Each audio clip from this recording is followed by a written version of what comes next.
I'm April Samuels, a drummer out of Dallas, Texas, and the founder of Breast Cancer Can Stick It. I've been breast cancer free since 2010. We are here to amplify the metastatic warriors still in the fight. Alongside my co-host, the Goddess of Thunder, bassist extraordinaire, and metastatic warrior Kim Lusk, together we are the rhythm section for Mighty Metastatic.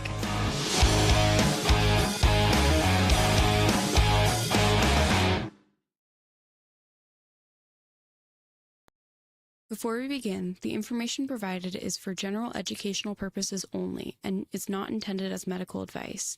It does not replace consultant with a qualified healthcare professional. If you have a medical concern, diagnosis, or treatment question, you should consult your physician or another licensed healthcare provider.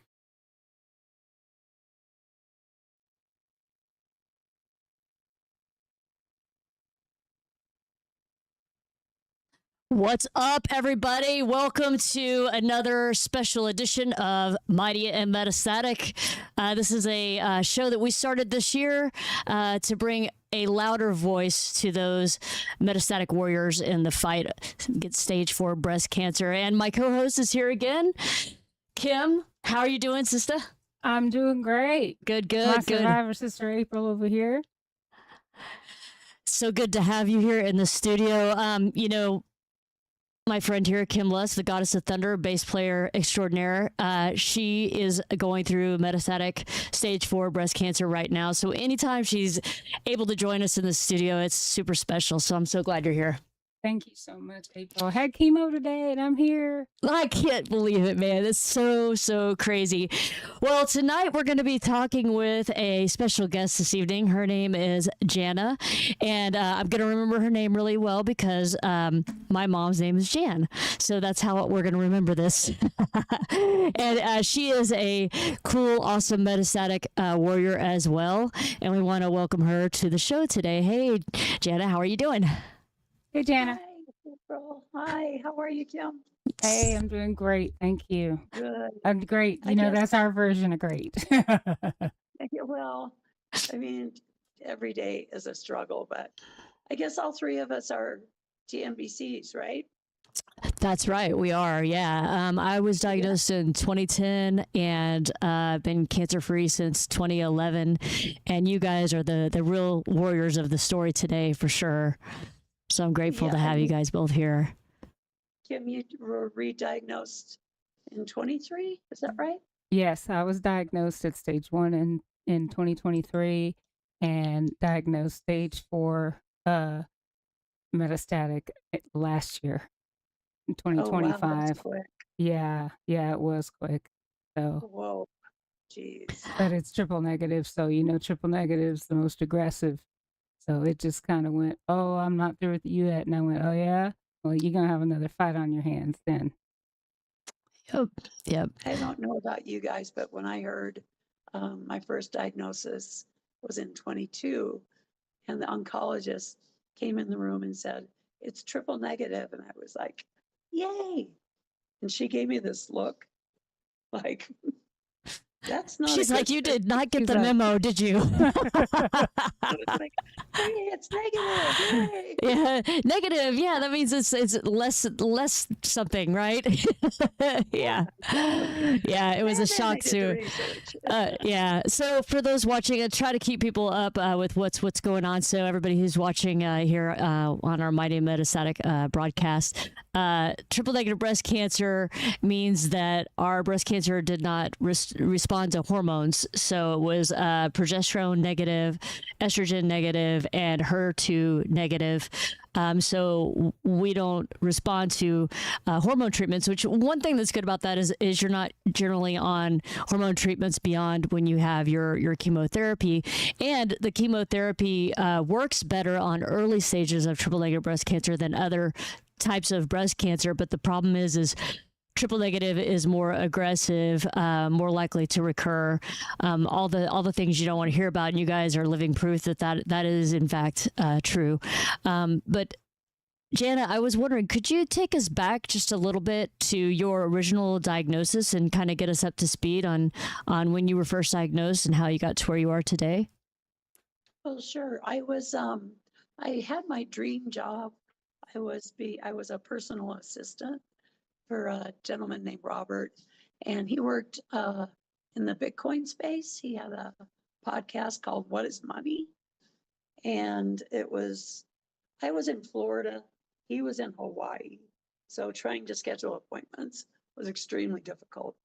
Nevertheless, my mom got sick. So I had to come home to Colorado. And she came down with sepsis and came home with a PICC line, which I had to administer antibiotics daily and every day at 4:30. During that time, I found this lump in my breast. And I'm like, I can't do anything about it right now. So this was October, November, December. I finally went in February 3rd of 22 and had a botched biopsy, which is a whole nother story. And found out that it was triple negative breast cancer, stage 2B. So when you say, without going into the details, because like you said, it sounds like it's a whole nother story, but a botched biopsy, are you saying, were they able to biopsy well enough to know that you had breast cancer in that one biopsy? Well, the doctor that did the biopsy did not do a timeout. And I remember him distinctly saying to the nurse, she was saying, after a brief timeout, we will begin the procedure. And he said, no timeout. And he clipped an artery and I was bleeding out internally from my shoulder to my butt. Oh my gosh. God, That's wow. terrifying. It was the roughest start. Yeah, guys. yeah. And I think Kim and I have talked about this before, how going through a breast cancer diagnosis, there always seems to be some kind of side story, and that would be your side story. Like mine was getting my lung punctured. I know, Kim, you've had several side stories yourself where, you've landed in the hospital for various different things. And it's funny. I don't think people realize that, when you're going through a serious diagnosis, like a diagnosis of breast cancer, there's often other complications that you're just not really prepared for. You're like, is this for real? Like, Yeah, and they're just as scary as, it can be just as scary as the diagnosis itself, because the diagnosis is like, it stops everything. All you hear sitting in that room is your heart thumping through your body. You don't hear anything else. And then you have something else come along and you're thinking, okay, now what? What's next? Mom Right. sick, botched biopsy. oh gosh. Just bleeding out internally. Everything that could go wrong did. So I immediately went for a second opinion at one of the finer hospitals in Colorado, Anschutz Medical Campus Cancer, and they were fantastic. They had their whole team set up for me. I met everybody, surgery, oncology, all in a row, and my decision was made. So I transferred to UC Health. Yeah, yeah. Anschutz. Yeah, and they were phenomenal. Well, Absolutely phenomenal. There's nothing more important than having a trusted medical team behind you and on your side when you're going through Isn't that the something scary. truth? Yeah, it's for real, Totally man. the truth. Like I'm saying, like if you are newly diagnosed and going through any form of cancer, man, if you're not happy with your medical team and you don't have complete faith and trust in them, you need to find somebody else, because is such an important aspect to your journey. I have to mention, man, I'm sitting here with you guys and I'm like, man, you guys both look so beautiful. It's hard to believe everything you both are going through right now, and I'm so grateful that you're taking the time out to share your stories and to empower those watching right now who may be going through the same thing as you guys, and letting them know that they're not alone, Well, you know what? I'm going to tell you something that my grandmother Blanche I love Lewis, Grandma. she had breast cancer back in the mid 80s when a lot of the technology we have nowadays wasn't available. But she had a saying, you don't have to look like what you're going through. And a lot of times it makes you feel better to just pep yourself up to, throw on a wig, throw on some makeup or your favorite outfit or whatever to make yourself feel good. You're not doing it for anybody but yourself. Yeah. And it does help. She was so right about that. So my mom shared that with me. Hi, Mom. I see you're watching. What's up, Mom? mom. Mom's in the house. That's so My awesome. Yeah. saying is always, pain is inevitable, suffering is optional. Mm, love So, that. speaking of your lung puncture, April, I was in the hospital last week for 5 days with something in my lungs, and they did a bronchial scope. Uh And I had just read that chapter in your book huh. about your lung puncture. Uh huh. I was Yeah. terrified. Oh I'm like, gosh. just please don't puncture my lung. I know, Don't man. puncture my lung. Well, But truth. they did find a mass in there and they pulled it out. And as soon as I came off the Versed or whatever, I could immediately, I could talk again. Like, this is good talk. I couldn't even speak last week. So this is Wow. the first week I felt like putting on makeup. I Yeah. had to go find some hair and try and stick it on everywhere I could. You look great. You look That- awesome, man. You really do. It's beautiful. Yeah, you're a walking testimony Oh, I testimony to that. I love know she's that. That's jamming all, that, look at, man. she's sassy. I Oh, love she it. is, man. I never looked good in those things. And you guys, I mean, I've got several friends who pull that off. You look great. You look just lovely, honestly. It was only for you guys. Oh, Really come did it for you. on. Kim, you're talking about what your grandmother said. And when I Mhm. went through treatment, there was a program by the American Cancer Society that was called Look Good, Feel Better. And it's the same concept. It's basically, get up, get yourself together, make yourself look good in the mirror, and it'll make you feel better. Even sometimes just putting forth that effort to do something for yourself and to take care of yourself physically, emotionally, can really change you from the inside out. So I think that's It really solid can. advice. Yeah. I know we got a lot of ground to cover, and I know that the main topic tonight, Jana, is working through breast cancer diagnosis and into retirement, and then kind of finding your calling when you go through all of that. So take us on a journey through kind of what you went through with your employment and things like that. Well, I was, like I said, working in Florida, dream job, first diagnosis. My parents are aging. They have a 22-acre ranch down in southern Colorado. And I was down there taking care of them. And I don't know about you guys, but nutrition is like a full-time job for me. Oh my I'm gosh, like so true. constantly Gosh, looking yes. for things. Me and my husband were And just talking there's- about that. Were you? Yes. There's so many different plants growing down there. There's stinging nettle, chocolate mint, regular mint, horsetail, currants. I mean, there's a plethora of teas. So last summer, I started a company. It's called Gratitea. Instead of gratitude, it's Gratitea. I love that. And started selling in a little store in a little small town down south, and I broke even for the year.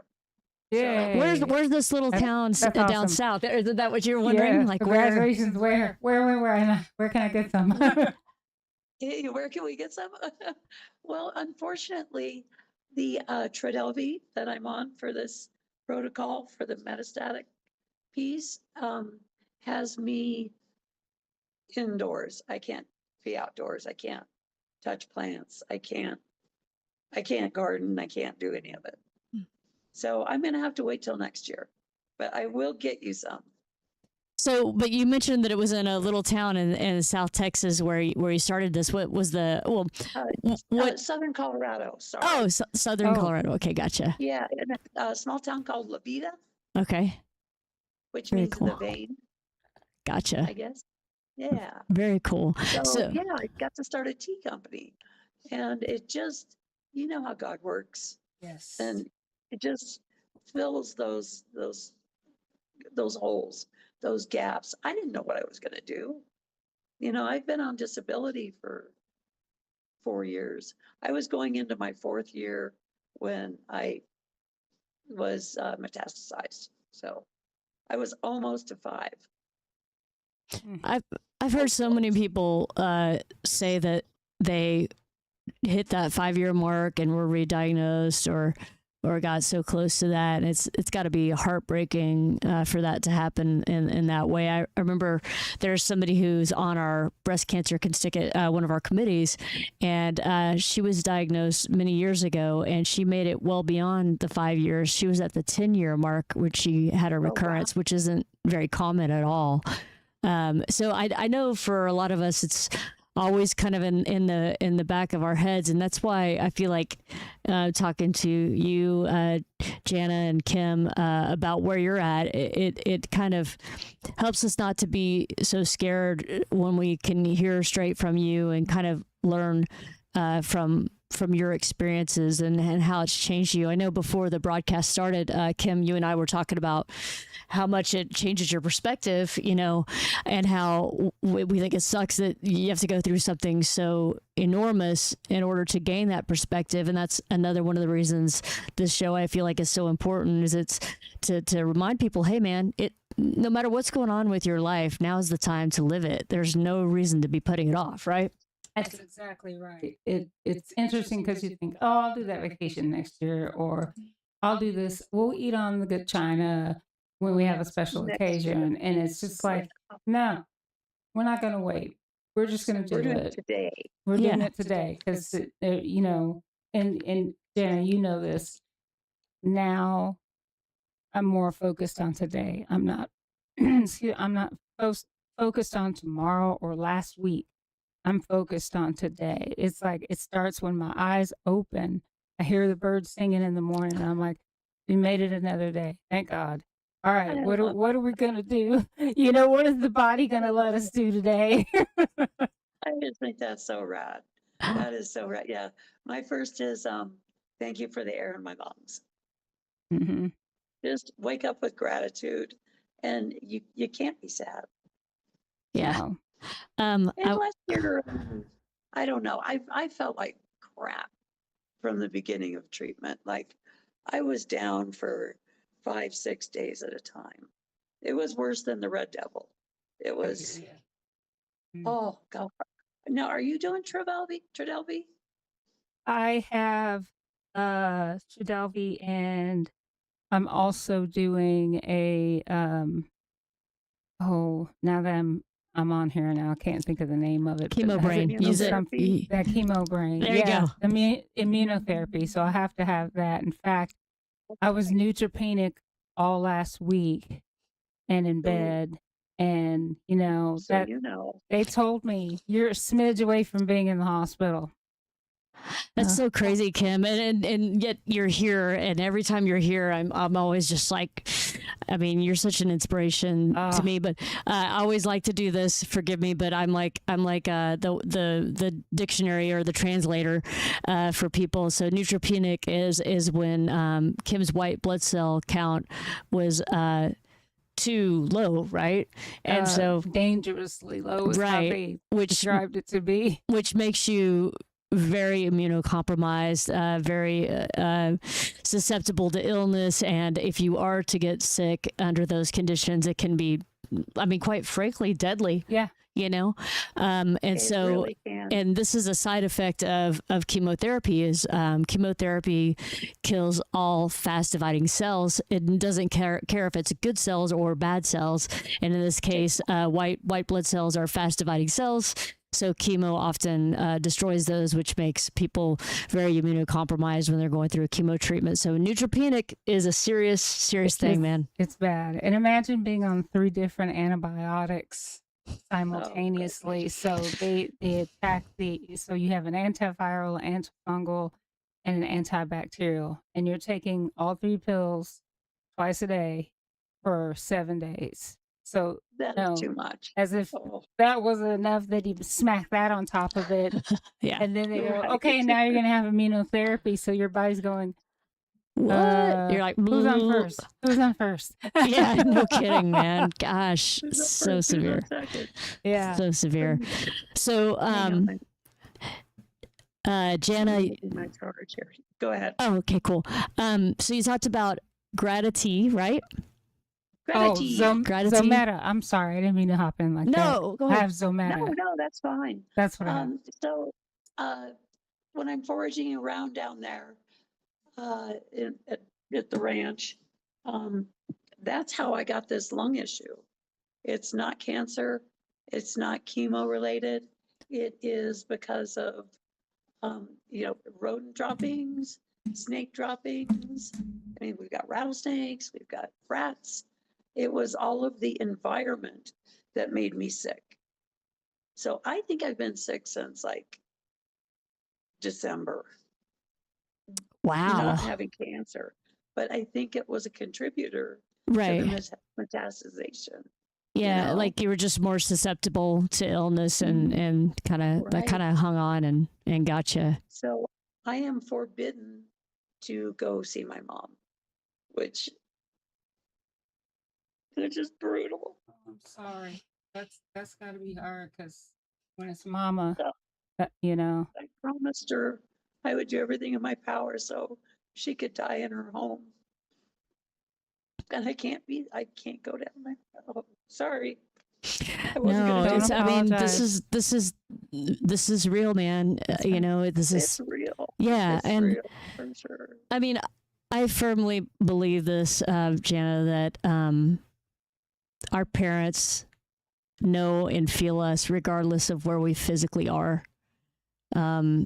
So Thank you for that. yeah, I mean, I truly believe that. I've lost both of my parents, and I feel that they. Oh no. We got you flipped. We got you on your side. And so I feel that they're with us no matter what, whether we're physically there or not. And Jana's getting her video fixed right now. She got flopped to the side there for a second. That connection is never really truly lost, to be honest with you, because my mom's 500 miles away, but she can still feel, she can tell, and she'll call, hey, just call and see how you're doing, and it's like, well, it just so happens. She said, yeah, I know.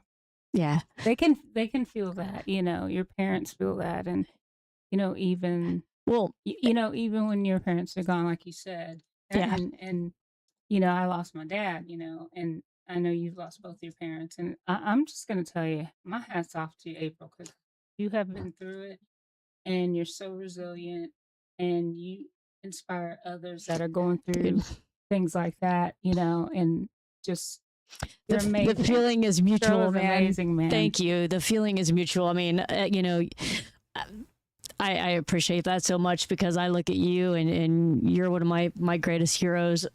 Just everything that you're going through, and especially Kim taking the time to put yourself out there and share your story with everybody, because I feel like that's such an important part to everyone's journey in this life is to inspire each other, to lift each other up, help everybody gain perspective, remember gratitude. I'm going to check in on Jana here real quick, guys. 1 second. If you guys have any questions, please feel free to throw them in the chat. We're happy to answer any questions you might have, or any questions you have for Jana or for us. This is definitely conversational, and please feel free to ask us. I do see a couple of comments in here, Kim. I was gonna give a shout out to a few people. Of course, we got to give a big shout out to Wanda, Mama in the house. Hey, What's up, Wanda? Mama? Woo, jazz hands. Yes, jazz hands. Mwah. We love you so much, and it's so good to see you. Catherine. Mud's here, Darla's here. We got David is in the house. Darla's in the house. Darla says, hi, ladies. Thanks for sharing your stories and heart. You are all beautiful and inspiring. Triple negative breast cancer survivor 2013, no reconstruction. Darla, you and me, we're pretty dang similar right there. Just a couple of years apart, doing the whole TNBC thing and no reconstruction. So I'm right there with you, my friend. keep your head up, and we'll keep on keeping on. Also, Brian is here. Brian says, my amazing sister, Jana, you are uniquely blessed. She is amazing, guys. She'll be back here shortly, I believe. She's trying to get reconnected. Hey, Michael. Yeah, and then Darla says she had a bilateral mastectomy. Yep. Slappy's in the house. Slappy, I was on YouTube. Everyone is in here.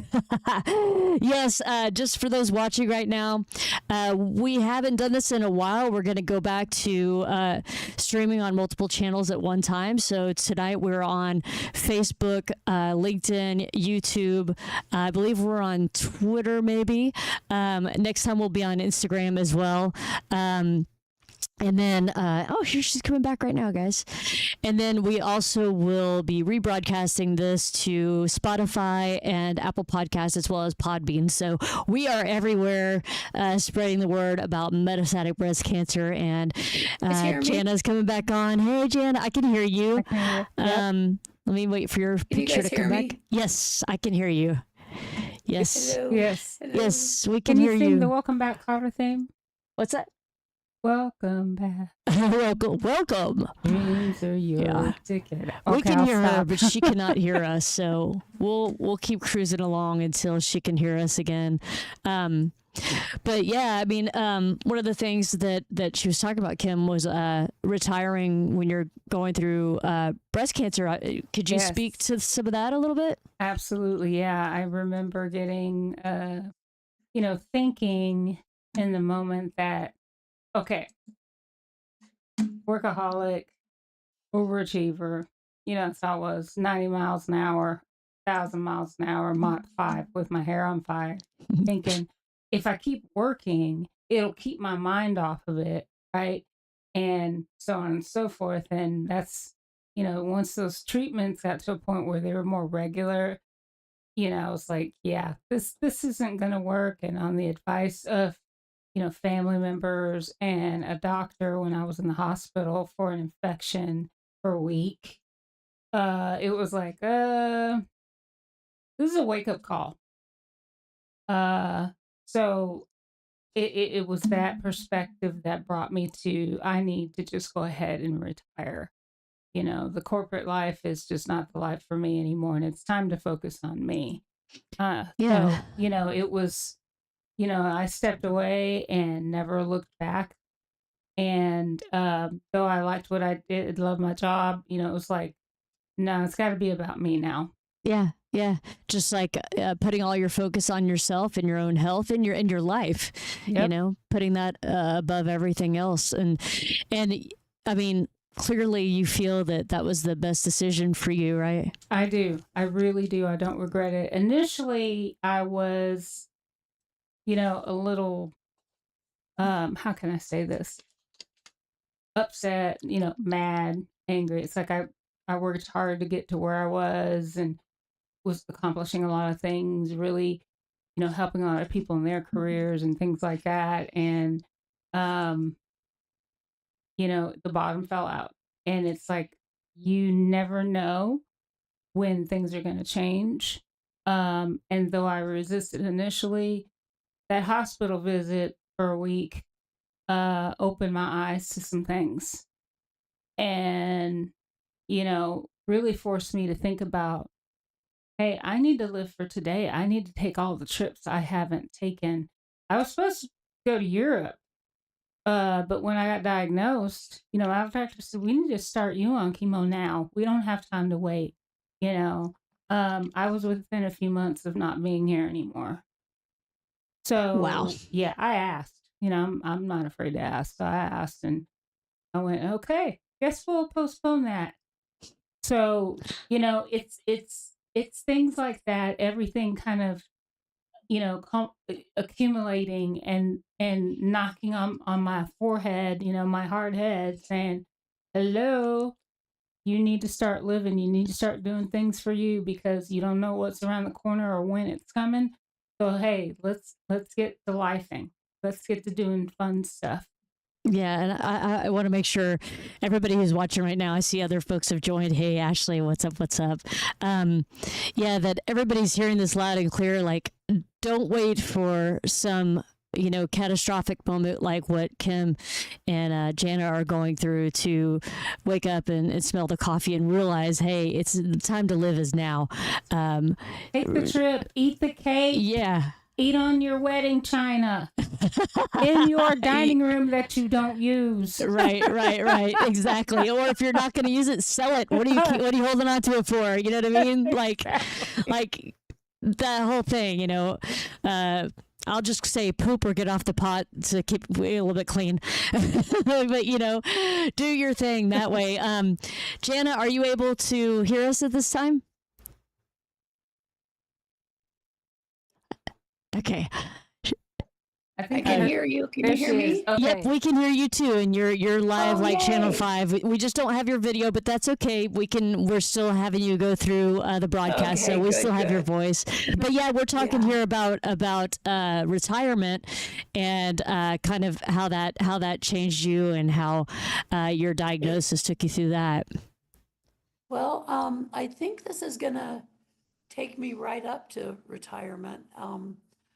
I am planning on taking gratitude all the way. Yeah, Good for that's you. awesome. And, giving it to my nephews. My parents are going to, move on, and I've got 3 nephews that are interested in being out of the city. Ever since COVID, everybody wants to get out. Nutritionally speaking, I want to grow my own food. I Yeah. want to grow my own beef. I want my own chickens. I want to know where it comes from. I just don't trust the government. Gotcha. Yeah, I mean, there's no better way to get food than grow it yourself. That's for sure, and be able Well, to know it's what kind of clean, chemicals are clean. being put on there, if you're putting something on there or not, one way or the other. And yeah, that's a great plan, and I'm glad to hear you talking about that you want to leave gratitude for your family to continue on many years beyond you, and that's what my hope is for Breast Cancer Can Stick It as well, and each will help people for years to come, right? Nice. Yeah, exactly. Yeah. I could not agree more. It's, just what we leave behind, the memories, the little things. Yeah. The Yep. memories But and the I'm really love. hopeful about the Trodelvy, and I don't know if either of you have heard of Anktiva. No, I have No, I not. haven't. Have you? It's a doctor, his name is Dr. Patrick Soon Shin, and he's got a clinic in El Segundo. And what Activa does is it inspires your NK cell and T cell growth exponentially. Is this NK is natural kill is cells, and is the medication, is this a oncologist that you're talking about? yeah, he's an oncologist. Oh, cool. He cannot get it approved through the FDA, but it did just get approved in Saudi Arabia. Gotcha. So I think with AI and the way things are moving, but by the time I'm done with Trodelvy, if by some random chance it doesn't work out, I am going to fall back on that with the right to try. Yeah, that's a cool thing. I'm glad you brought that up, Jana. That's something that came up a few years ago that not everybody may be familiar with, but essentially there's a lot of trials and things that haven't passed through FDA approval yet, but they passed a law that if you have a terminal illness and all the standard of care hasn't worked and there's not a trial for you and you're sort of out of options, that you yourself have the option to decide to try something that isn't approved, knowing the risks that are involved. And it's the right to try. I think it was a bill that was passed maybe Right. was that like 10 years ago or something, maybe 7, Yes, it's something fairly like that. recent. I remember when it happened. It was during Trump's first term was when that happened, actually. And I don't remember at what time or anything like that, but that was a very big deal in the oncology community and in terminal disease community, giving the patients that ability to make that choice with their own life. I mean, that's huge, you know? It's I mean, huge. yeah, That's it's interesting. huge. I did not know the history, but I hadn't. First of all, I hadn't heard of that. Yeah, yeah. And didn't know all of the history behind that. And I remember, you know, when I got really sick recently, you were telling me, hey, talk to your doctor about clinical trials and, you know, don't wait until, you know, it's at a point where you can't. So Right. if anybody else out there is, you know, wondering about that, you know, it's okay to ask questions, you know, and do that. But that's very interesting that, you know, the reason why that's available is because of right to try. So that's interesting. It's first, I learned something. I learn something all the time. But I know. you know, There's like, so oh, much to okay. there's so much to learn, and just to touch a little bit more, Kim, on what you were talking about, and kind of, you know, I was real fired up after my dad passed away. I lost one of my best friends in December to ovarian cancer, and then my dad to prostate cancer, and both of them were just about to get on clinical trials, but they died before or they got too sick to be able to start the clinical trials. And so my point to Kim was, you know, go ahead and have that lined up. And as soon as your treatment isn't working anymore, if there's no other standard of care, be ready to get right into that clinical trial, and don't start looking at clinical trials after your treatment isn't working, because by then it could be too late. That's what happened to my two, you know, my good friend and my dad both, was they were going through their regular treatments. It was clearly not working. We had the PET scan, took too long to happen, and then it got postponed because he was in and out of the hospital. And by the time the PET scan was done, which gave us the answer to be able to say, hey, this isn't working, we couldn't start a trial until we could prove that. By the time we got to that point, he was too sick to be able to start any clinical trial. He was too weak to do anything. So definitely, if it's possible, and Kim, I would love you to tell me how it goes with you.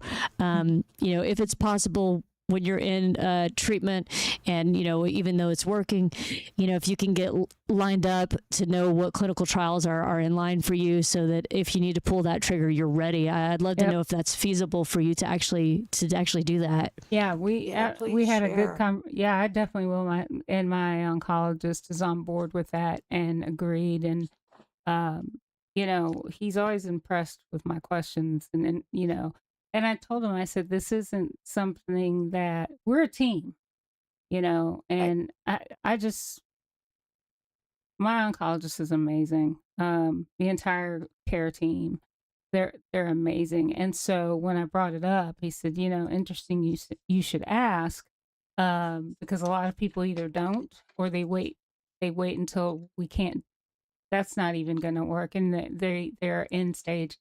Myself, right now, I'm stable, and although I'm incurable, I'm stable, which means there's no progression of the cancer. We're keeping it at bay. Yes, yes, indeed, amen.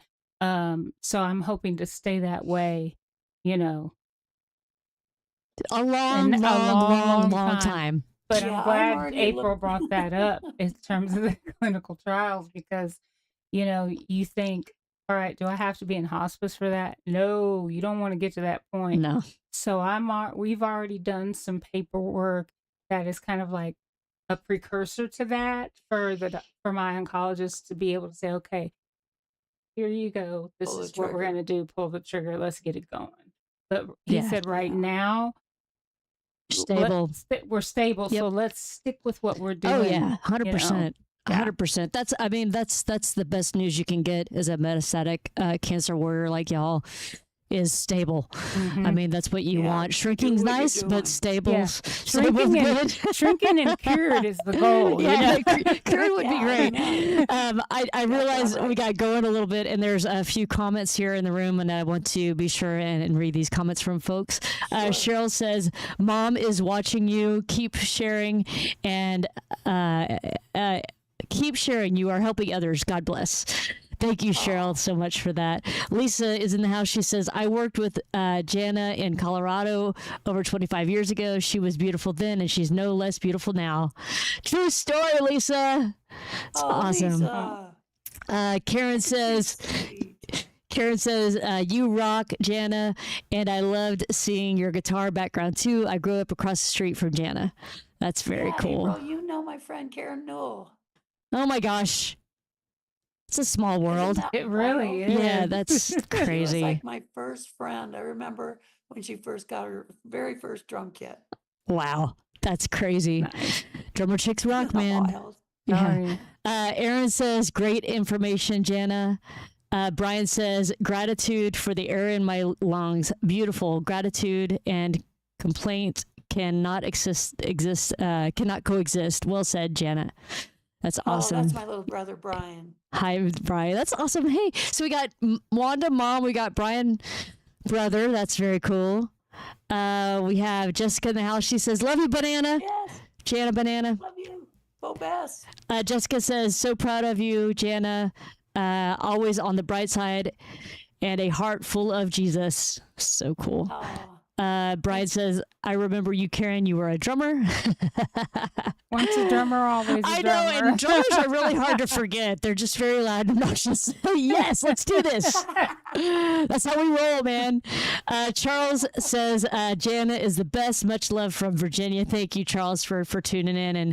And for those just watching or tuning in, we've got Kim Lusk in the house and Jana, two metastatic breast cancer warriors. Metastatic means that they are stage 4, incurable but treatable. Both of these ladies are an inspiration and sharing their stories with us tonight. And they got a lot of love in the air. We've been talking a little bit about retirement, finding a meaning in life, nutrition and wellness, other things that you guys wanted to touch on here today, identity and life changes, things like that. What was that? Do we want to mention? Oh, the event. Yeah. Yeah, heck yeah, I do, man. Say it loud and proud. Hey, all right. Guess what? Yeah, here we go. Do Guess it, what? Kim. You say it. I'll fill in the gaps. Go, girl. Sunday. Sorry, I'm a child of drag racing events. But anyway, so this Sunday, there's going to be an event at Rubber Gloves Rehearsal Studio where there's going to be 2 bands worth of shows benefiting Mighty Metastatic and Breast Cancer Can Stick It. So there'll be auction items, music, food trucks, lots of fun. Come on out. And it is being hosted by Max Draws. Max, huge shout out to you. That guy busts his butt, doesn't he? Oh my goodness. Max is on our board of directors, and he's been supporting the fight against breast cancer since before I even had breast cancer. Long time. Nicest guy in the Beautiful. world, has a beautiful heart. And so is hosting that event, co-hosting myself, April. Our bands are going to be playing. So come on out. There is a flyer on the Breast Cancer Can Stick It page. So it's going to be all afternoon. Come on out, have some food, have some fun, meet some new friends, old friends, and really would appreciate the support. It's going to be awesome. So come on out. You'll get to see the Goddess of Thunder. That's me, for those that don't know. Yeah, dude. Yeah, the Goddess of Thunder is ready to throw down. In, Grapevine. Oh, you need to tell her to come out. Jana, you got to tell her to come out. It is going to be amazing. Rubber Gloves in Denton, Texas this Sunday. I believe the first band goes on at 1 o'clock. I know some of the bands. Empires is a very well-known local band that will be out there performing. Shake Me is Kim Lusk's Cinderella tribute band. Yep. Amazing band, so you got to come check her out. And then Rock Candy is the official Breast Cancer Can Stick It band is playing. That's the band that I play in. Excited And about so that. I we're get gonna to be- see you just Dude, throw it I up know we back get there to- on the drums, like man. I'm trying to think, have we ever done a gig together? We like have. we? Like Well, not a like full gig, yeah. but like, you know, you guys have invited me up on Oh yeah, we stage get Kim with up all the Metal time, Shop. but like I don't think we've ever done a deal where like I'm playing in a band and you're playing in a band the same night, right? dude, this is historic. You have to be We there, need to everyone. we need to fix that. Yes, it's going to be so amazing. So excited. And again, this is the Mighty and Metastatic Music Fest. So this event was put together kind of in honor of this show here to honor those metastatic warriors out there fighting. And we're specifically raising funds at this event for clinical trials and research. So all the funds raised this Sunday will go towards that. And a big shout out again to Max, who's from our board of directors, who felt it in his heart to do this. And man, the guy busted his butt, and it's going to be a wonderful, wonderful day of music this Sunday. Rubber Gloves, Denton, Texas, starting at 1 p.m. Central Time. Man, come out. It's going to be amazing. I was trying to see if we happen to have like a flyer on the screen here. I'll have to go try to dig one up real quick and see if I can put it out there. But there's a lot of really great bands, and it's going to be concert music because we got 2 stages. So as soon as one stage ends, the other stage starts up. So be sure to come out, everybody. Spread the word about that. Where is this? It's in Denton, Texas. Sorry, we didn't mention that. yeah. It's in Denton, Texas, where University of North Texas is located. Yep. My And alma mater. Yes, and see, Kim and I both went to North Texas, but I don't think we were ever there at the same time, were we? When did you? I was there from 93 to 96. Yeah. I left the summer of '92. Okay. So yeah, I was there But David was 87. there Yeah, see, before me. Yeah. I think a year before me. I think I say this every time I talk about college. I don't remember college. I was really drunk the whole time. I've been 30-something years sober, so happy to have found Congratulations myself on that. at a better I'm rolling life up on since then. 15 myself. Oh, congratulations, Jana. That's awesome. Thanks. Well- Congratulations to you too, April. Thanks, friend. Thank you. I know we got about 8 minutes left. I'm going to read a couple things here from some of our viewers. Slappy says, I played on the same bill as April 100 million years ago, and that is absolutely true. Slappy is the bass player. That's Michael in the house. Michael says, Kim's last semester was his first there. So it sounds like you guys just were ships passing in the night. Yeah. Another topic that I had here that we were kind of touching on it a little bit when we were talking about working and retirement, life changes. Did you guys feel like you kind of went through an identity crisis as you went through your battles with triple negative breast cancer, being metastatic? You want to go ahead, Kim? Sorry, I'm having a little difficulty. over here. She's good. Chemo No, Chemo she's playing with her ear. We got our ears in, and she's making sure she's all set right now. But Kim, even if you don't have your ear in, going through metastatic breast cancer diagnosis, did you feel that you struggled with identity? Yes. One of the things I remember saying, and I know that, I think back on it, it's like, wow, that's heartbreaking. It's like when I considered quitting playing music. Music is something that brings me the biggest joy. And I kept thinking, I've got my nickname, the Goddess of Thunder, which Chris Sanders, by the way, Chris, I don't know if you're watching, this won't stand, started calling me that, and it just stuck. But I just went, well, I guess there's not going to be any more goddess. She's not me anymore. And it was like, whoa, wait a second. Hang on. All right. A little bit of a break.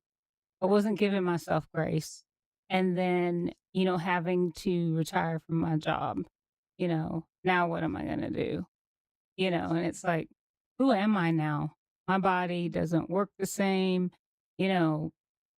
I feel like a hermit sometimes. It's like, who am I? You look in the mirror, you're going through all these physical changes. Who am I? Who is that person? And I think that's a natural part of I don't want to say healing process, but you have to accept, give yourself grace before you can move on. And it's been over a year now for me. I retired in July of 2024. No, 2025, excuse me. It's 2026 now, right? Last Sorry, I you lose track of time. It's all But good. I just had to accept that and move on and keep a positive attitude and say it is still you. It's just a different version of you. Just like you, when you were growing up, you're a teenager, you have that identity. Boom, you move on to college. There's that identity, or whatever it is you move on to next. So I look at it as stages, same person, different stage of life. That's how I had to start looking at it to be able to accept it.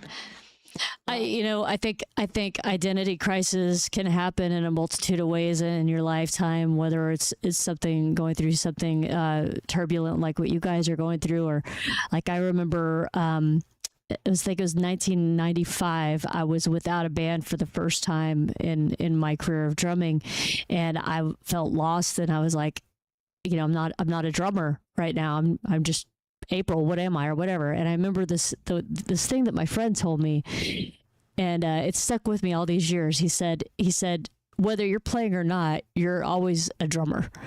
You're always going to have drums. Drums are a part of you, and you're always going to be a drummer no matter what happens in your life, whether you're with a band or not. And I was like, you know what? That's true. That's some of the best advice ever, because it's like somebody told me about this. Kim, you're always going to be a bass player. Yeah. Come on. Right. It doesn't, even if you can't pick up a bass, you're a bass player. It's just in your DNA, Yep. Solid. Yeah. How do you feel about that, Jana? Well, I find that a lot of people are, trying to get back to where they were. And I tried that, and I tried it, and I beat myself up. And then our wonderful, gracious Father in heaven enlightened me, saying, this is going to be a new you. This is going to be a better you. It's going to be different, but it's going to still be you. Yep. And it was so impactful for me to stop trying so darn hard to go back in time. Yeah. Right. Why would I want to do that anyway? Yeah. Right. So Right. I don't know. I call them the blessings of cancer, and there's thousands of them. I'm so glad you said that. You do. You see the world differently. Everything has changed. You have more joy. You enjoy your family more. Getting back to having long hair down to my waist. Who cares? That's right. I like being bald. I think it's very liberating. Yep. And it sure is easier to take a shower and hop out and go do whatever it is you want to do, right? That's right. It's about a 7-minute shower. I know, right? Just scrub off your head, you're good to go. A couple of other things. I know we're getting close on time here, but we may go over just a few minutes because I definitely want to touch on this. I know that you were featured in a book called Unapologetically Pink. Can you tell us how you became involved with that book and where we can pick it up? Well, the way I found you is my brother-in-law, Bob, who lives in Grapevine, heard you on a podcast and ordered your book for me. And I reached out to you on Facebook, and you so quietly and kindly acknowledged me. And not unlike that, a lady named Veronica did the same thing. She was looking for models to do photo shoots for a coffee table book called Unapologetically Pink, Real Stories, Raw Truth, Unbreakable Strength. And it's just several different stories of women that have, succumbed to it, women that are still battling. I was just NED when I did this. For those shoot. listening, no evidence of disease. Really That means, cool. So yeah. there's a bunch of photos, and everybody got to tell their story. I told my ugly debauchery, botch biopsy story. So, it's a really great coffee table book available on Amazon. And Veronica's Unapologetically Thriving is her umbrella foundation, but the pink version is for her breast cancer. She was at stage 1. She's one of those stage 1, no treatment girls. Gotcha. Did she have any surgeries? No. Yeah. No, she did. She had a lumpectomy. Gotcha. Excuse me. Gotcha. That's And amazing. my sister got diagnosed last summer Oh my gosh. with TNBC.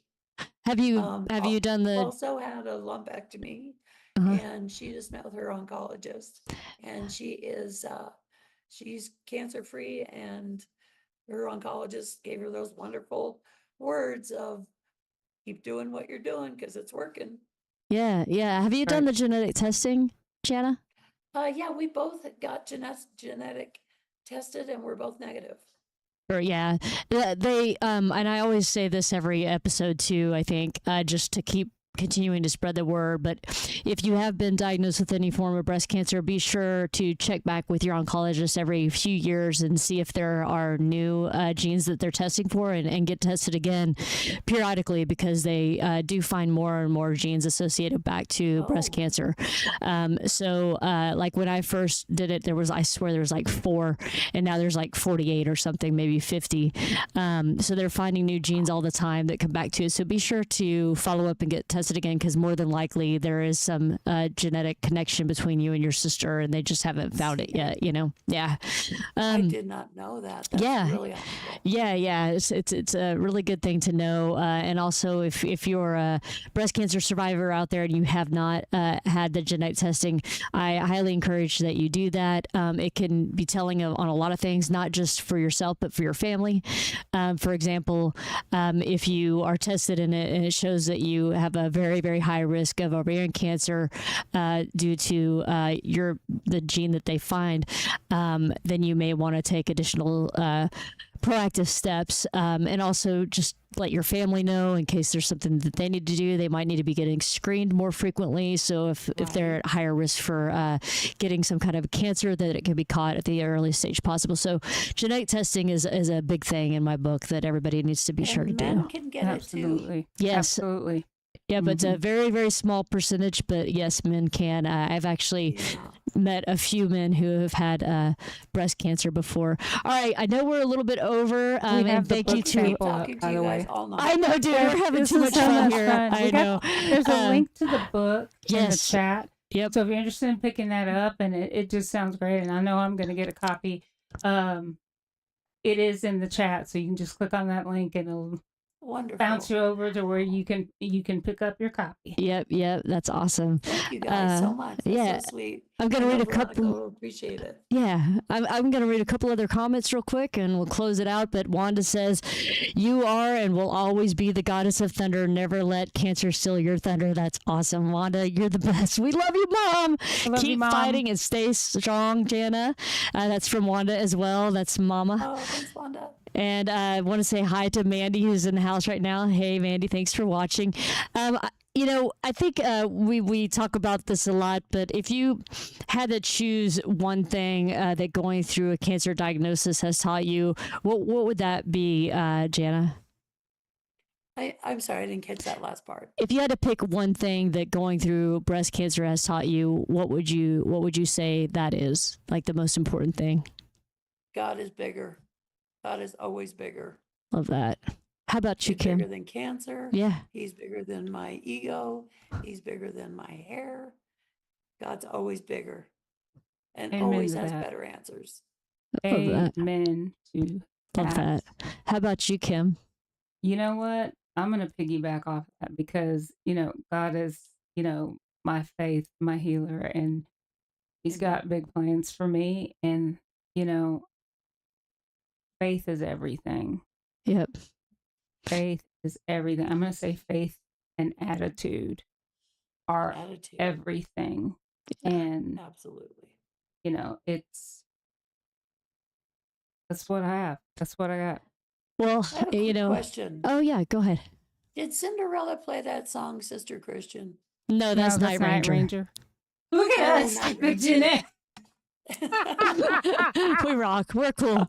We're nerds over here. Thank you very much. I wanted to say, one of the things that when I went through breast cancer again, not to downplay it, but compared to the fight you guys are in and how heroic you guys are going through metastatic breast cancer, just going through stage 1 triple negative breast cancer. I remember somebody told me if God can bring you to it, he can bring you through it.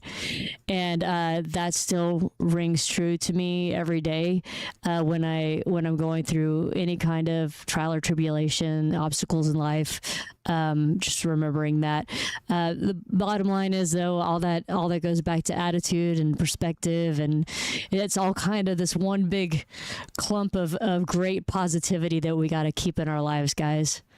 Wonderful grace. Yeah. All right, guys, we're going to wrap it up. We're a little bit over, and I want to thank everybody for joining tonight. I want to give a shout out to Brian, David, Mandy, Wanda, so many people, Slappy, Karen, Jessica. There's so many people who were here tonight. I think I said Brian already. Eric, lots of people joined us this evening. If you joined late, please watch the replay. If you'd like to catch this and then listen to it later on, here in about a week, it'll be up on Apple Podcasts, Spotify, and Podbean. This is also available on YouTube and on Facebook, so be sure to watch the replay if you joined late. And man, Share it with your friends. thank you. Yeah, share it with your friends, and we will see you Saturday at Rubber Gloves in Denton, Texas. Sunday. Show starts at noon. I forgot it's the Sunday.